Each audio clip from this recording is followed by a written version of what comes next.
1% зголемување на пензиите не е зголемување на пензиите. Тоа е законско согласување со пораснатите трошоци на живот.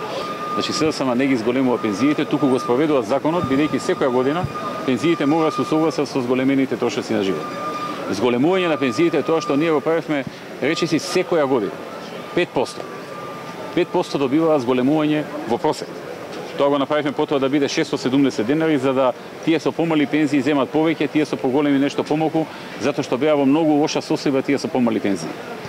Така што зголемување на пензиите нема. Тоа што излезе министерката да се пофали дека 1%, па наместо да каже месечно дека е 120 денари, го кажа годишно колку ќе биде за да изгледа некоја поголема сума и мислејќи дека 300.000 пензионери во Македонија не разбираат ништо и дека може да ги манипулира на тој начин, прикажувајќи им дека имат зголемување.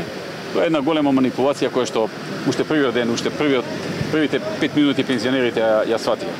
300.000 пензионери во Македонија очекува оваа година да има, како што имаше речиси сите години, па дури и во кризни години, 5% зголемување на пензиите или во просек 670 денари.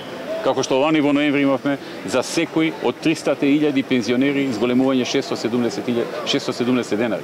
Ако го гледаме ние тоа годишно, 12 пута 670 е над 8.000 денари, тоа е една просечна пензија во Македонија.